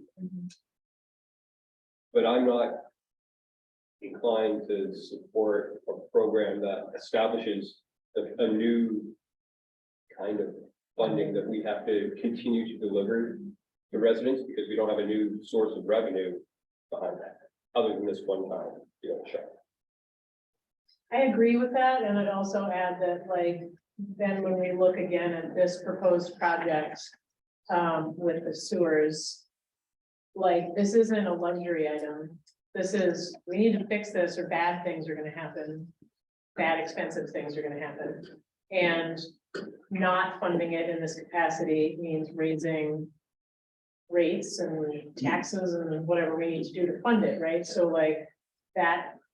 So funding in a roundabout way, funding it in this capacity prevents us from having to pass a significant cost onto the taxpayers, which is not directly paying their heating bill, but also helps in the broader picture. Except for the upgrade is not a, we need to fix this or bad things are gonna happen. So that's not exactly true. To the sewer system? Yeah. That, my recollection of the hillside. presentation was that No, that's, these are things that some of these items, like, it's all connected, and that some of them are urgent, and then the rest of them are like necessary. So the upsize is around the fact that Park Street is a growth area. And, Some of we them have are a urgent, they're funnel. all connected, and there is the growth area, but like, we've already identified like that. We would like that to grow, like, we've poured other resources. We don't need to get into the weeds. What I'm saying is, these are necessary projects that have to happen. well, look, a sewer upgrade is gonna be necessary if that development happens, if more development happens up there that triggers whatever volume it is. Yes, but I think the way you just expressed it was, if we don't do this, it's kind of like, sewer's gonna be everywhere. It's This kind of what I think what you're infrastructure implying. is. This is a totally useless and unnecessary back and forth, Leo.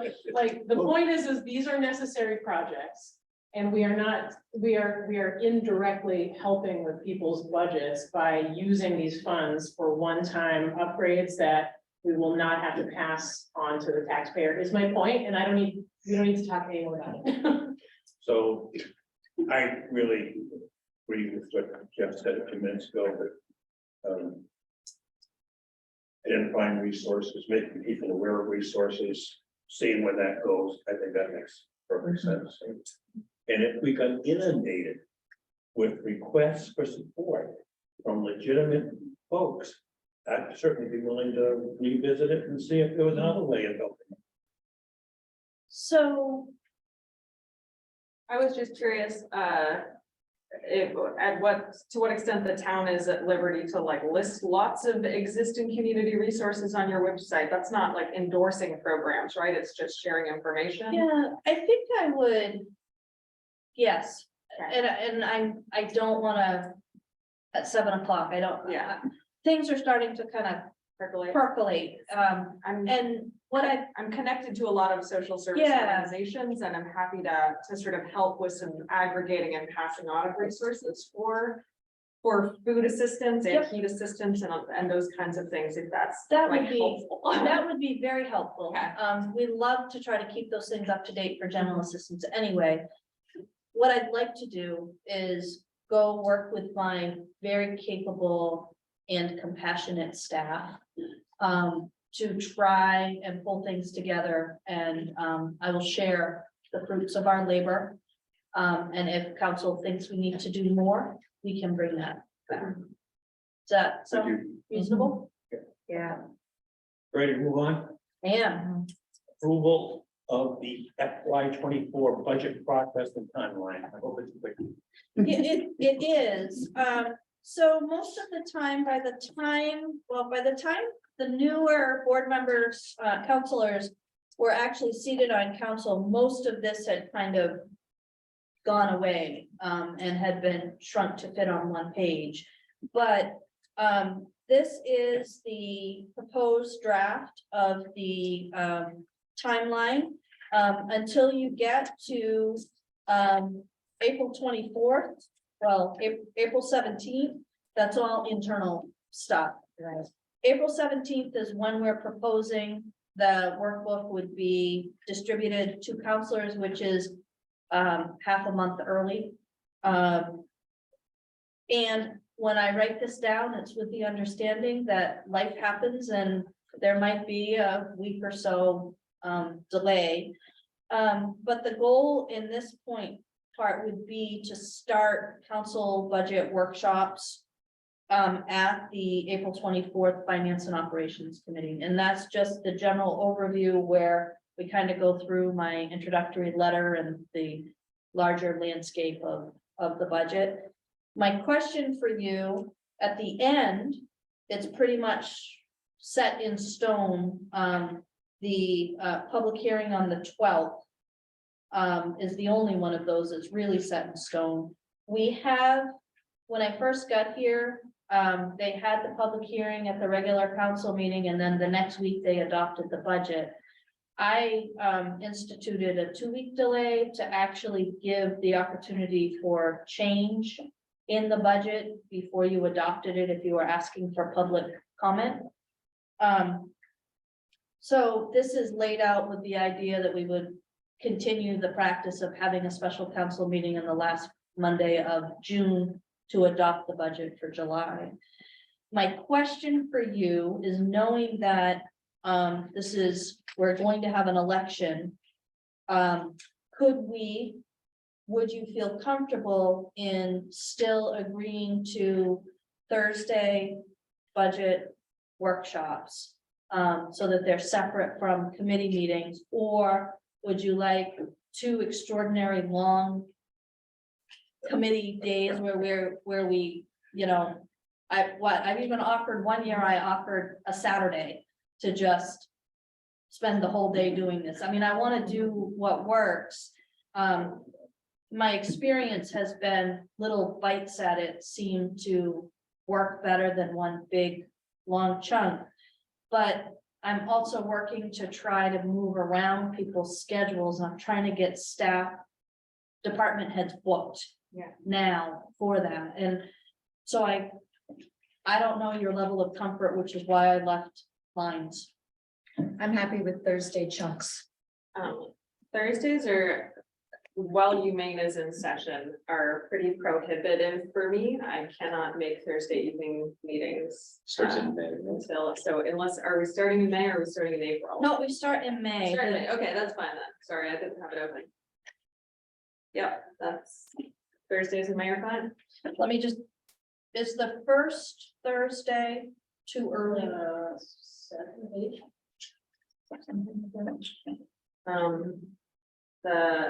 The first is the 4th. Yep. That's during finals week, but it should be fine. Okay. So I will plug those in as the 4th, the 11th, the 18th, and the 25th, which will give us the week of Memorial Day off. Unless we had a major problem, which we try to avoid. Just so you are aware, I start out, unless there is a department with major changes, I start out following the script of the budget, how we lay the budget out, which is based on how we, what the chart of accounts says. But then based on people's availability, it oftentimes will get flipped around a little bit. Yeah. Okay, so this is good if I publish this? Okay. That's all I needed from you. Manager's report.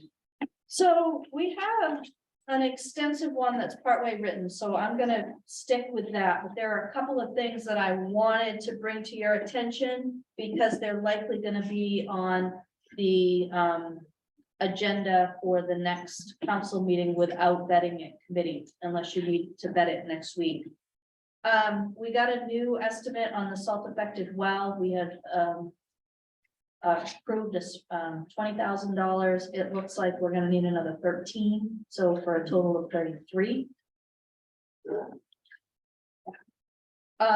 You knew that our you could stop me at any time if you want me to put this on for further discussion next week. You knew that we had a problem with the ladder truck where it hit a down power line. We made an insurance claim. The good news is it's $500 deductible for an almost $20,000 claim. The bad news is we had been looking at a leak or a problem within the hydraulic system. I don't have the picture in my head to be able to describe it well. We got the estimate from that, which is not an insurance claim. And it is, the truck is, the cylinder has to go all the way to Texas to get repaired. By the time we do that, bring it back and reinstall it and fix everything associated with it, that is gonna cost us about $21,000. So that is well beyond the total equipment budget for the fire department. So we're looking at that coming out of equipment reserve. Going back, we had talked, I knew that I had talked to you about the backhoe repair when the backhoe died over in the Cromwell, Lexington neighborhood. Unfortunately, or Winter Haven. Anyway, it died. It was on Lexington. Huh? For the week, yeah. So by the time we had that one repaired, that was a $21,000 repair. We had talked about it. I told you that I was gonna bring it forward because it was an emergency repair. We did it. I forgot to put it on the consent agenda, so I need to do that. And we will do that. The other item that we're still trying to figure out how to deal with, you knew that we had ordered 2 pickup trucks for the Public Works Department, got a heck of a deal. They had been delayed, they hadn't been issued VIN numbers. Finally, Ford has cut Rob loose to let him know that they are not going to order those trucks. So we are on a, yeah, they quoted a price that was $15,000 a piece more. And so because we had already bought one for Rob, if you recall during the budget, what we said was Chris would take the regular truck and Rob would take the crew cab when they came in. They're not coming in. So now we're regrouping to figure out what we know is that municipal discounts are really a thing of the past at this point. And we are kind of working through, is it a better deal for us in Rob's application? A good quality used truck might be a better solution than a new truck. So Rob and the mechanic are kind of working through what the potential is there. If we're gonna go for a used truck, I would then be coming back to you, kind of like we did before, which is we're looking at a used truck. Do we get permission to spend up to a certain amount of money, knowing that you have to walk on the lot and essentially be able to say, if it works, we're gonna take it. Not works, but if it meets the standard. I want to remind people that we have candidates night on Thursday. That is a virtual event, so that we have a clear recording. Bell informed me that that is actually our highest viewed, most viewed video every year.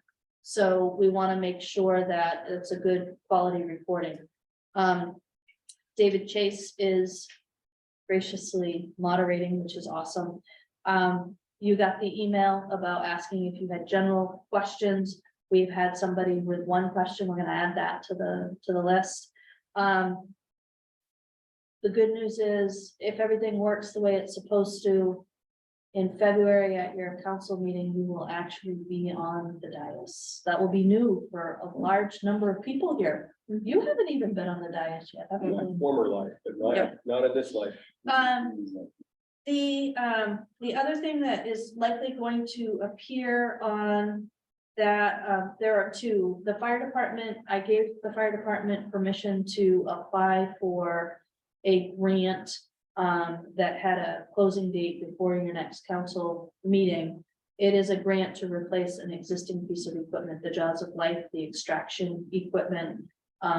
That is, we have had significant issues with it the last few times it's been used, so we are desperately trying to get it replaced and would prefer to use grant funds as opposed to local funds.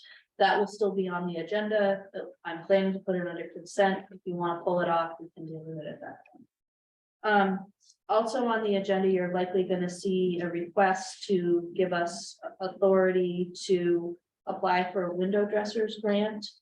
Or a grant to fund window dressers. We're looking, I think it's a total of $4,000. We would look for an intern to staff and kind of go out and do the measuring, and also money to fund low income folks.